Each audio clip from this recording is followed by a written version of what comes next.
एक सवाल ये भी आता है कि जो बंसीलाल परिवार की आपसी लड़ाई में कांग्रेस यहाँ पर मजबूत नहीं हो पा रही, तो उसको कैसे देख? ये जो बात कहते हैं ये परिवारवाद, आप मुझे ये बताइए कौन परिवारवाद ये इसमें नहीं है क्या? बीजेपी में नहीं है? जो हैं कौन से हैं?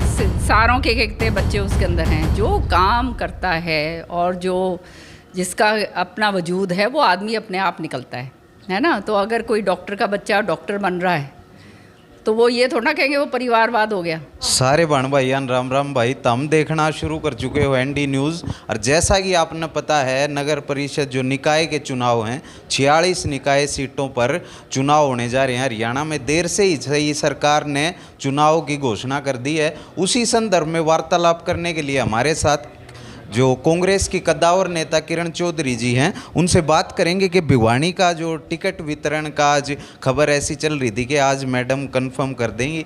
जैसा कि आपको पता है कि मैडम किरण चौधरी को भिवानी की सोनिया गांधी भी कहा जाता है। मैडम जी, सबसे पहले स्वागत है। हाँ, धन्यवाद भैया। सोनिया गांधी जी नहीं हूँ मैं, वो मेरी नेता हैं सोनिया जी। मैडम ये बताइए कि जिस प्रकार से निकाय चुनाव की घोषणा हुई है, तो आज टिकट फाइनल होगा कांग्रेस का, ऐसा सुनने में आ रहा? नहीं, आज फाइनल नहीं होगा। कल हमारी मीटिंग है और कल मीटिंग के अंदर सब कुछ डिसाइड करा जाएगा किस तरह से आगे बढ़ना है। तो कौन ऐसा चेहरा मैडम आपको लग रहा है कि जो कांग्रेस पार्टी जिसको उतार सकती है? वो उसके ऊपर अब मंथन होगा और उसके बाद जो है फैसला लिया जाएगा। मंथन से मैडम अभी कांग्रेस उदयपुर से मंथन करके लौटी है, तो वहाँ से क्या निकल करके आया कि जो एक परिवारवाद को लेकर के एक बात हुई कि जो विष का प्याला कौन पिएगा कांग्रेस में, परिवारवाद को ख़त्म करने की जो बात हुई? ये जो बात कहते हैं ये परिवारवाद, आप मुझे ये बताइए कौन परिवारवाद ये इसमें नहीं है क्या? बीजेपी में नहीं है? जो हैं कौन से हैं? सारों के कितने बच्चे उसके अंदर हैं? जो काम करता है और जो जिसका अपना वजूद है वो आदमी अपने आप निकलता है ना? तो अगर कोई डॉक्टर का बच्चा डॉक्टर बन रहा है तो वो ये थोड़ा ना कहेंगे वो परिवारवाद हो गया। आप समझ रहे हो? तो ये तो जनता जो है उसी को आगे लेकर आती है जो आदमी काम करने वाला हो। तो इसमें विश्व का प्याला वाली तो कोई बात ही नहीं है। मैडम ये बताइए कि भिवानी में किस प्रकार के निकाय के चुनाव हैं, तो कैसी चुनौती किस पार्टी से आपको मिल सकती है, उसको कैसे देख रहे हैं? आपने चिंतन की वो शिविर की बात करी, वहाँ पे ये सारी बातों का बड़े गहरी तरीके से अध्ययन हुआ कि किस तरह से जो झूठे वायदे करके बीजेपी सत्ता के अंदर आई थी, आज जो है हालात पूरे देश के अंदर जो हो गए हैं वो किसी से छुपे हुए नहीं हैं। चाहे महंगाई का हो, चाहे बेरोज़गारी का हो, चाहे भ्रष्टाचार का हो, चाहे कानून व्यवस्था का हो, हर तरीके से त्राही त्राही मची हुई है। बीजेपी ने केवल एक काम करा है, वो है छत्तीस बिरादरी को तोड़ने का। और अब मैं समझती हूँ जनता को समझ आ गई है कि ये झूठ और जुमले जो हैं दे कर जो इन्होंने ये तोड़ने की बात करते हैं, उससे किसी के मिलने वाला नहीं है। ना नौकरी मिलने वाली है, ना उससे महंगाई कम होने वाली है, ना उससे कोई भ्रष्टाचार कम होने वाला है। तो ये सारी बातें जो है कांग्रेस पार्टी इन सारी बातों को लेकर जनता के बीच में जाएगी। एक सवाल मैडम भिवानी का ये है कि पानी की समस्या से भिवानी पिछले लंबे समय से जूझ रहा है, तो उससे कैसे निपटने की क्या विज़न तैयार किया है, क्या रणनीति होगी नगर परिषद के चुनाव के बाद अगर कांग्रेस जीतती है? देखिए, जब मैं चौधरी बंसीलाल जी यहाँ पे मुख्यमंत्री थे तब उन्होंने पानी की बहुत ज़बरदस्त व्यवस्था करवाई थी, लिफ्ट इरिगेशन स्कीम करवाया था। और ऐसे इलाके जहाँ पे जो बिल्कुल ही रेतीले इलाके थे वहाँ पर आज जो है पूरी तरह से वहाँ पे ये स्ट्रॉबेरी तक वहाँ पे उगती हैं। लेकिन दुर्भाग्य की बात ये है कि जब उन्होंने जो ये SYL नहर जो निकाली, जो खाली हमारे दक्षिण हरियाणा को जिसने सिंचित करना था, वो नहर जो है राजनीति की भेंट चढ़ गई। क्योंकि जो भी कारण रहे, आप जानते हो राजनीतिक कारणों के कारण ये हुआ। अब जो है बड़े दुर्भाग्य की बात है कि पिछले 10 साल जब हमारी सरकार थी तो श्रुति चौधरी जी जब मेंबर ऑफ पार्लियामेंट थी तो केंद्र से बहुत सारा पैसा लेकर आई थी नाबार्ड के ज़रिए, और मैं मंत्री थी पब्लिक हेल्थ की। तो बहुत पैसा जो है पानी के लिए, और पूरी तरह से आपके बड़े बड़े टैंक्स बने थे, आपके नए वाटर वर्क्स बने थे, आपका जो है पूरा चैनल्स जो थे वो बने थे, पूरा का पूरा जो है सीवर व्यवस्था जो है वो ठीक करवाई थी, नई टेक्नोलॉजी के साथ ठीक करवाई थी, CPP टेक्नोलॉजी जो है। अब जो है 8 साल पश्चात ये जो है ये सरकार ने वो इतना जो करोड़ों रुपए लगाए थे, हज़ारों रुपए लगाए थे, वो पैसा जो है उसको बिल्कुल बर्बाद इसलिए कर दिया क्योंकि उन्होंने मेंटेनेंस तक नहीं करी। अगर मेंटेनेंस कर देते तो आज जो भिवानी का हाल हो रहा है वो नहीं होता। दूसरी बात जो हमारे साथ बहुत बड़ा दुर्भाग्य हुआ है कि भिवानी को हमेशा सौतेला व्यवहार मिला है बीजेपी से, बावजूद इसके कि सारे के सारे मोस्टली एमएलएज इन्हीं के हैं। आज हमारा जो पानी है, जो पानी की हमारी रिक्वायरमेंट है, वो पूरा पानी हमारे को नहीं मिलता। हमारा पानी काट के दूसरी तरफ लेके जाया जा रहा है। तो और लोग जो हैं इसके ऊपर कोई बात ही नहीं कर रहे हैं। अब लोगों को ही आवाज़ उठानी पड़ेगी।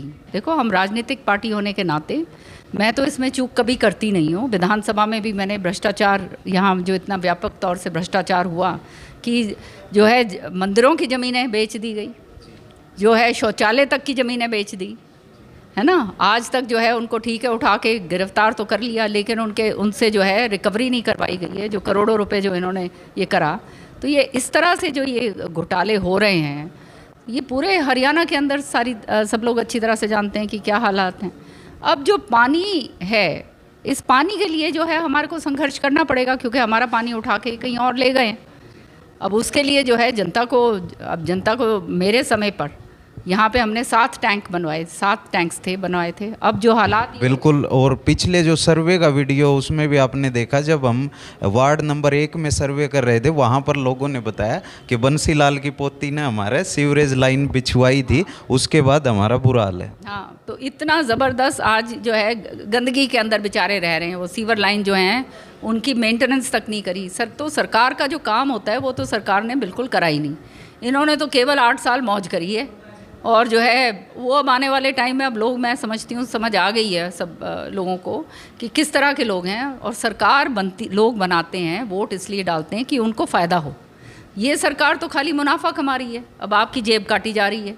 डीजल पेट्रोल के रेट जो हैं कहाँ पे छू रहे हैं, आपके गैस का जो है वो रेट कहाँ पे छू रहा है। जब हमारे समय पर 400 रुपये जब गैस का सिलेंडर हुआ था, तब हाय तौबा हो गई थी। आज उनसे पूछो तो वो कहीं नज़र ही नहीं आते, जो पूरी तरह से नगन होके ये लोग महंगाई के ऊपर ये इन्होंने प्रदर्शन करा करते थे बीजेपी वाले, यही। और आज जो है दूसरी तरफ मुंह मोड़ लेते हैं। बेरोज़गारी आज इतनी है कि आज हरियाणा नंबर 1 हो गया है बेरोज़गारी के अंदर। सारे काम धंधे जो हैं वो चौपट हो गए हैं।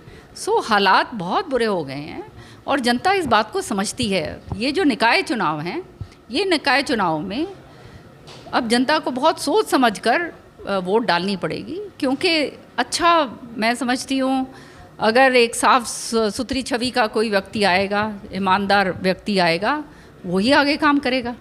तो ये तो अब जनता को सोचना है कि आपने नेता की जेब भरनी है या अपने सहूलियत करनी है। आपको अपनी सहूलियत चाहिए तो आप अच्छे लोगों को जो है वोट करिए। मैडम, आपने सौतेले व्यवहार का जिक्र किया, तो सौतेले व्यवहार पर जो कांग्रेस की सरकार थी, 10 साल हुड्डा साहब जो मुख्यमंत्री रहे, तो उन पर भी लगातार आरोप लगते थे क्षेत्रवाद के। तो उनको कैसे देखते हैं? और आप एक लौती ऐसी मिनिस्टर थी जो उनके सामने चुनौती बन करके खड़ी होती। भिवानी हमारा घर है, जिला दादरी हो, भिवानी हो, महेंद्रगढ़, ये हमारा घर है। और ये हमारा घर होने के नाते हमारा तो दायित्व बनता है कि हम काम करें। चौधरी बंसीलाल जी ने, सुरेंद्र सिंह जी ने, अब मैंने और श्रुति ने काम करा। ये अब भिवानी वालों को देखना होगा कि वो किस तरह से हमें भी संभालते हैं, क्योंकि आप कुछ हमारे हाथ में दोगे तभी तो हम कर पाएंगे। और जहाँ तक सौतेले व्यवहार की बात है, कोई कुछ भी कहीं हो, हम इतने सक्षम हैं कि हम काम करवा सकते हैं। लोग इस बात को जानते हैं, ईमानदारी से काम करते हैं, किसी का कुछ लिया नहीं हुआ, केवल सेवा के भाव से आए। और जनता अगर सेवा करने का मौका देगी तो श्रुति और मैं ज़रूर करेंगे। एक सवाल ये भिवानी के लिए मैडम, जो निकाय चुनाव हैं उनको कैसे देख रहे हैं? कौन चुनौती भिवानी में बन सकता है कांग्रेस पार्टी के लिए? मैं समझती हूँ कांग्रेस पार्टी के सामने इस बारी कोई चुनौती नहीं होनी चाहिए, क्योंकि जनता ने बीजेपी को अच्छी तरह से देख लिया है कि किस तरह से ये काली झूठ और लूट की राजनीति इन्होंने करी है, जुमलों की राजनीति करी है। जो बोला है वही झूठ बोल दिया और फिर बिल्कुल पूरी तरह से सिरे से नकार देते हैं, हर तरीके से गुमराह करते हैं, 36 बिरादरी को बांटते हैं। तो नकारात्मक काम के अलावा बीजेपी ने तो कुछ करा ही नहीं है। तो जनता भी त्रस्त हो चुकी है। इतना ज़बरदस्त भ्रष्टाचार जो ये हमारा इसके अंदर हुआ है नगर निगम में, ये तो शर्म से सिर नीचे डूब जाता है। जैसे मैंने बताया कि शौचालय तक की ज़मीन को बेच डाला, मंदिरों की ज़मीनें बेच डाली हैं। तो ये किस तरह के लोग हैं? हाँ, और ये सारे बीजेपी के लोग हैं, बीजेपी के नेता हैं, और इनसे जो है रिकवरी नहीं करी जा रही है, लीपा पोती करके जो है छुपाने की कोशिश करी जा रही है। ये तो विधानसभा के अंदर इतनी ज़ोर शोर से ये बात मैंने जब उठाई तब इसके ऊपर ये थोड़ी बहुत इन्होंने कार्रवाई करी है, नहीं तो ये कार्रवाई होनी ही नहीं थी। ये बताइए मैडम, जिस प्रकार से भिवानी की अगर बात करें तो पिछले अगर आपकी तोसाम की सीट को छोड़ दिया जाए तो कांग्रेस सभी जगह हारी, और पीछे भी इस प्रकार से कांग्रेस पीछे दिखी। अगर भिवानी ज़िले की बात की जाए तो भविष्य में इस चीज़ से कैसे निपटेंगे? एक सवाल ये भी आता है कि जो बंसीलाल परिवार की आपसी लड़ाई में कांग्रेस यहाँ पर मजबूत नहीं हो पा रही, तो उसको कैसे देखते हैं? नहीं, अब परिवार में तो और कोई हमारा कोई बात ही नहीं रही, वो तो हो गया ख़त्म सारा जो है। मेरे ख्याल में लोगों ने वो जो कहते हैं ना विरासत की पगड़ी श्रुति चौधरी के सिर पे रख दी है, और मैं यहाँ पे हूँ इतने सालों से। तो ये तो दूसरी बेकार की बातें हैं। लेकिन हाँ, ये बात ज़रूर है कि भिवानी के अंदर जनता को समझना होगा, अगर हमारे को आगे लेकर आएंगे तभी तो हम काम करेंगे। हम तो यहाँ पे, हमारा तो घर है, घर के अंदर जो बर्बादी होती है तो बहुत दुख होता है देखकर, दिल बहुत जो है दुखी होता है जब यहाँ पर भ्रष्टाचार होता है, लोगों की हाहाकार मचती है, जनता की आवाज़ सुनने के लिए कोई नहीं है, तो दुखी दिल तो होता है। लेकिन काम तो तभी हो सकता है ना जब आदमी कोई जीत कर आए। तो शाम वालों ने तो समझदार लोग थे तो उन्होंने जिता कर भेजा, तो आज विपक्ष के नाते मैंने कोई कसर तो नहीं छोड़ी भिवानी के लिए। अब आने वाले समय के अंदर जिताकर अगर भेजेंगे श्रुति चौधरी को, तो भिवानी का तो हमारा लक्ष्य बहुत भिवानी को आगे लेकर जाने का है। मैडम, अंतिम सवाल ये कि जिस प्रकार से आपने विरासत की पगड़ी बात की कि श्रुति चौधरी के सिर सज गई है, तो क्या ये जो चौधर की पगड़ी जिसने हरियाणा में कहा करें, वो भी दक्षिण हरियाणा के सिर भविष्य में सज सकती है? भाई, भिवानी वालों ने ठंडी नज़र रखी तो ज़रूर सजेगी। तो ये थी मैडम किरण चौधरी, जिन्होंने तमाम सवालों का जवाब दिया। आप देख रहे थे ND न्यूज़। मेरा नाम है सोमवीर, कैमरे के पीछे हैं संजय।